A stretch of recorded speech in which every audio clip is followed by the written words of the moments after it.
Hey, how's it going? My name is Mark Shilansky.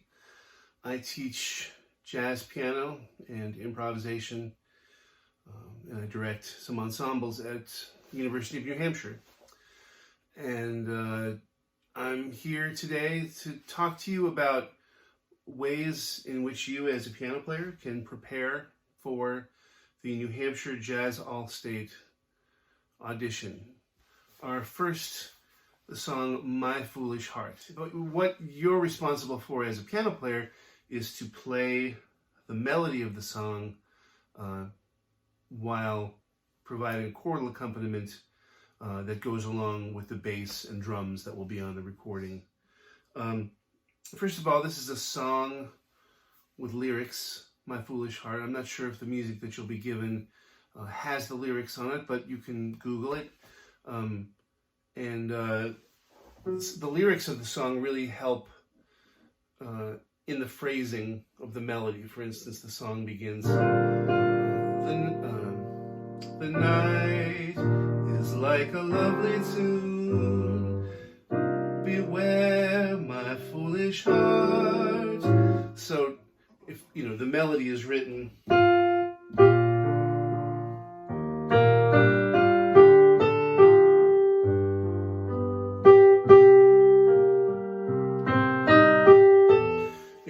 play it rhythmically, precisely, the way it's notated, but a way into playing the melody in a more expressive way that might be more like it would be sung or played by a wind instrument or something like that, is to know the lyrics to the song. So you can play...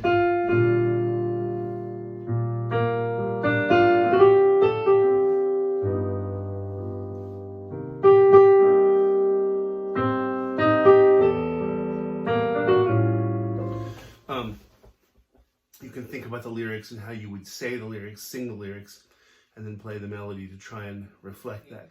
I would recommend learning the melody from the printed sheet music that you'll be provided.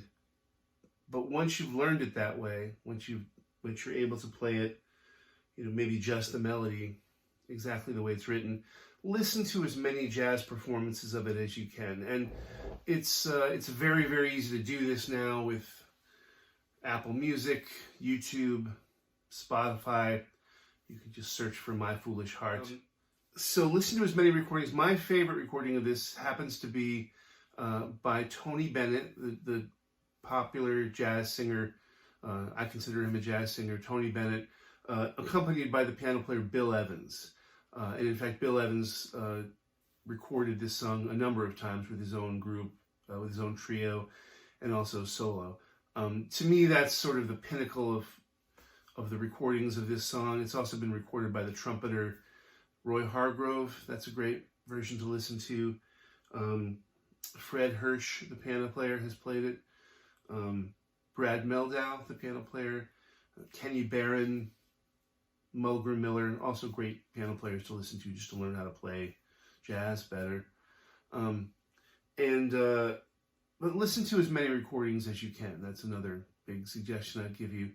And then to play this on the audition, you're going to have to play it through once with playing the melody in your right hand and playing chords in your left hand, or accompanying yourself. And then you'll have to afterwards continue playing chords throughout the form of the song. And think about playing the melody with perhaps your upper fingers, your fifth, fourth, and third finger, and then using your thumb and your first finger and your second finger, your pointy finger, to catch some notes that in the chord.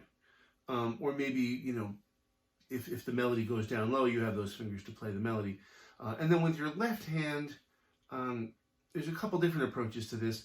What I'm going to talk to you about is playing chords on this song with the root in the left hand, the root in the bottom of the voicing, and then also maybe one or two other notes from the chord also in your left hand. So, what I would recommend doing is maybe playing through the song with just your pinky or your fourth finger of your left hand playing the roots, and your right hand playing.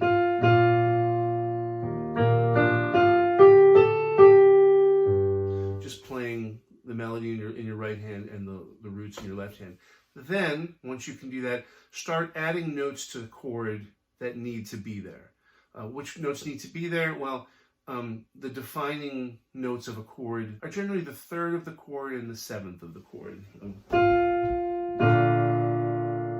So here I've played in my right hand, I've played F, the fifth of the chord, and then B flat is the root, D is the third, and A is the seventh.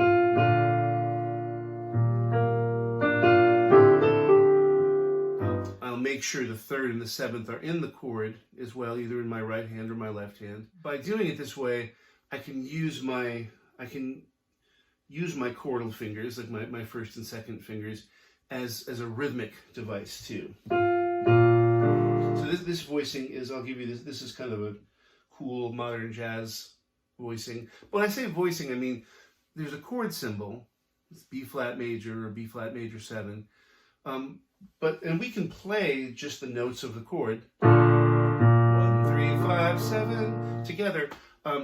But generally what we would do in jazz or even popular music is we would take the notes of the chord and rearrange them to make it sound a little bit better, or maybe to have some variety. So here I'm going 1, 3. This voicing is 1, 3, 6. So B flat, D, G, and then in my right hand I'm going A, C, E. So 1, 3, 6, 7. C is the 9, and the melody is F, which is the 5.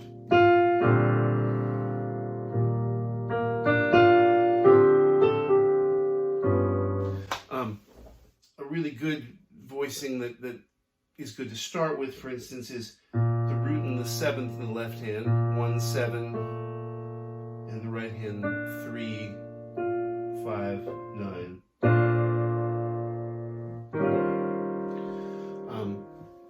And try and voice lead one chord to the other. So here, B flat major 7, I have a D in my thumb, which is the 3rd. When I play E flat dominant 7, which I think is the next chord, it's some sort of E flat chord, I can't remember. Some people play it dominant and some people play it major 7. But here I'm going to move to the next chord, and my the A, which is major 7, A is a major 7 on the B flat chord.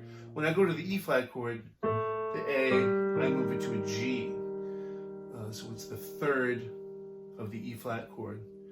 And then I move my right hand thumb from a D to a D flat, which is, so I'm only moving the fingers that I have to move to change the chord. I'm still playing the correct root in my left hand.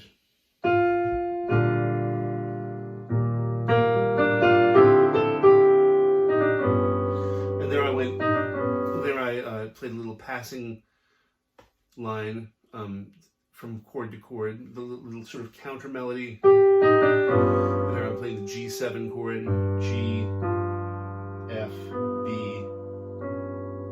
C sharp, which is the sharp 11th. With jazz, you're going to want to put at least one tension in every chord.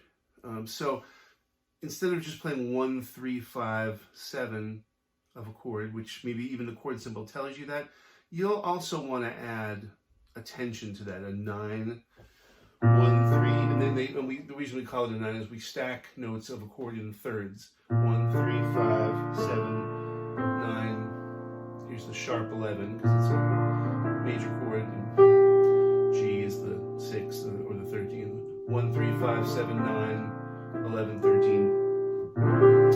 So we're going to want at least one tension in each chord, and there are many resources you can look to find the appropriate tensions that go with each chord, because those tensions change from situation to situation, and there are a few of those in My Foolish Heart books. There's a great book by a guy named Mark Levine called The Jazz Piano Book.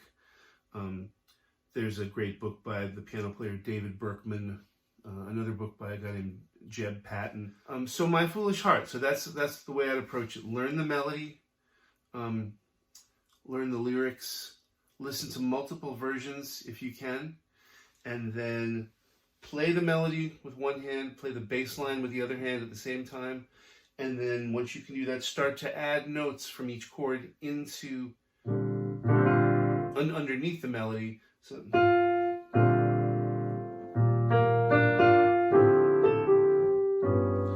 and then practice it along with the recording that from the Jamie Aebersold recording.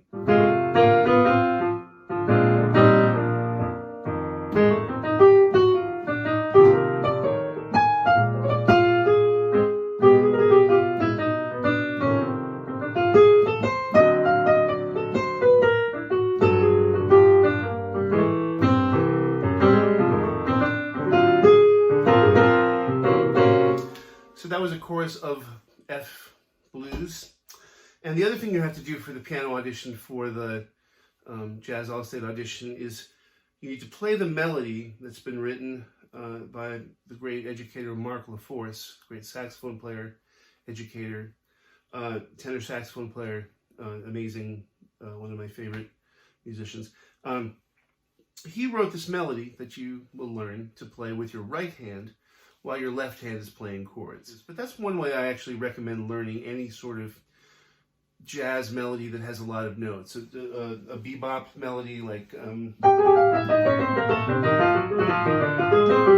that's a little piece of a song called Donna Lee. So I recommend learning melodies like that with hands together, figuring out the appropriate fingerings for yourself, because it helps the information get into your brain a little bit better. We're piano players.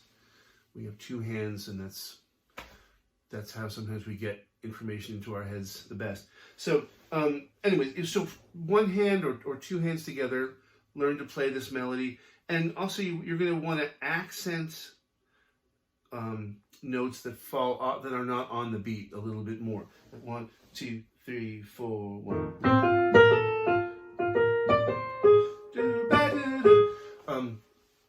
With jazz and with a lot of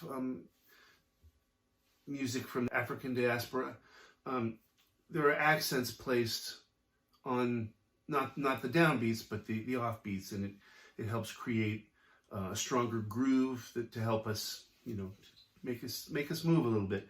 So to that end, we're going to accent the end of 1, the end of 2, 1 and 2 and 3 and 4 and 1. And again, as always with this music, you really need to listen to a fair amount of recordings to hear how people play accents on the piano. Oscar Peterson, like I said before, Bill Evans, Herbie Hancock, Chick Corea. Now the thing is, on the blues, also in your left hand, you probably wouldn't just play the chord is F7, F dominant 7. You wouldn't just play F, A, C, E flat. You would probably arrange those notes into what we call a voicing. Again, I think I used that term before. So a really good voicing on the blues here is to play the third, this is F dominant 7, third, 7, and 9 in your left hand. And notice I don't have F in that chord. I don't have the root in the chord. And then now my right hand is free to improvise. So this is after you can do this while you're playing the melody of the tune. Do this kind of stuff with your left hand. And then these are the kinds of chords you'll play on your left hand when you're improvising in a minute. And notice I'm playing this chord for F7, A, E flat, and G over the F7. And then when the chord goes to B flat 7, all I have to do is move the A to an E flat and the E flat to a D and the G. I'm going to keep the G the same because then this is a B flat dominant chord. I'm going to get flat 7, flat 3, and 13. So I might go.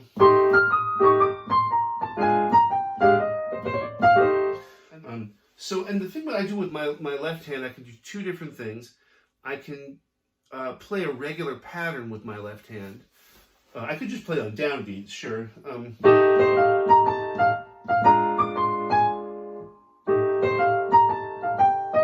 That's acceptable, but it's a little more exciting if your left hand is doing something also rhythmically propulsive.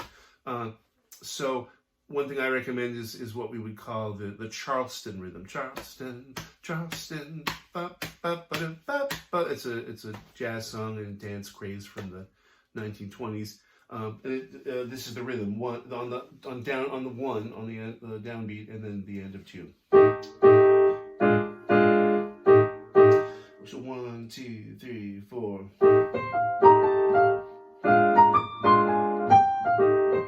Or practice just playing, say, on the end of 2 and the end of 4. 1, 2, 3, 4. 1, 2, 3, 4.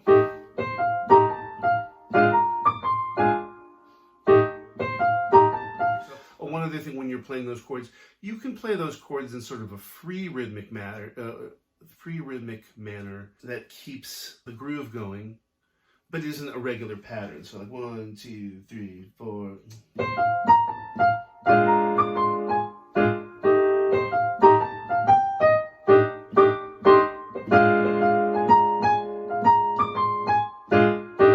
So sometimes I'm sustaining, sometimes I'm playing a chord in my left hand to accent part of the melody in my right hand. And then one more thing I want to tell you about is improvisation strategies, because you'll have to improvise for at least a couple choruses on the F blues. And there are plenty of resources, again, for the types of things people play on the blues, used as tonal material to improvise on the blues. So for instance, the blues scale, you've probably heard of it. The 1, flat 3, 4, sharp 4, or flat 5, 5, and flat 7, and 1.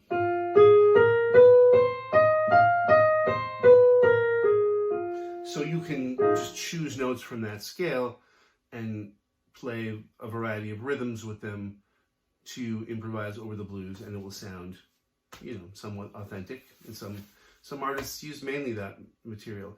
Another thing I recommend doing is just being able to play each triad of the blues as the chords go by.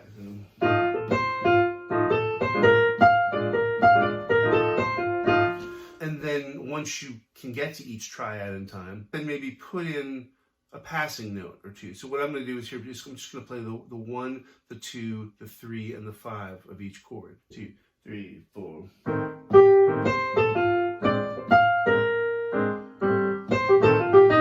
Oops.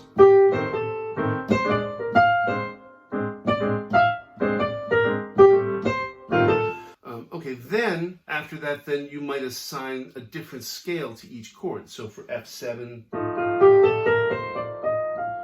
here I'm playing, and that was an F major scale with a flat 7. So we call that a Mixolydian scale, if you're curious about that.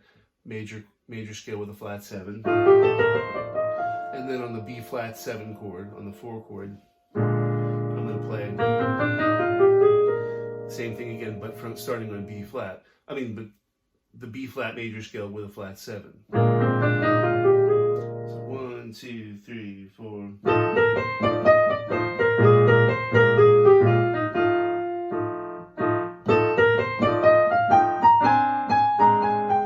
As the chord changes, I'm changing the scale from which I draw notes to improvise. And the one other thing I'll offer you as a great strategy, when you're improvising, try and play an idea, play a melody, short melody, and then maybe try and repeat that short melody, or maybe play that melody again but add something to it. And try and, especially at the beginning of the solo, leave a little bit of space between your phrases. When you're improvising, it's kind of the same thing I'm doing here, doing this video. I'm improvising what I'm about to say. I know what I want to say, but I didn't write it all down. And when you have a conversation, that's improvisation too. We don't walk around all day, reading from a prepared speech that we have. What I'm saying is, so conversation is a good analogy for improvisation. And so imagine that you're communicating an idea. You state the idea, you state it again, and you start to embellish it. And here, as I'm speaking to you, I'm leaving some space between the ideas to make you focus on what my next word might be. So hopefully all those things are really helpful for you. I'm going to play us out here with some F blues. But good luck in the audition. I really hope that you decide to make music an important part of your life for the rest of your life. It's a great way to spend your time, whether you do it professionally or as a hobby, or just as a listener to go hear it. It really makes the world a better place. All right, thanks everybody.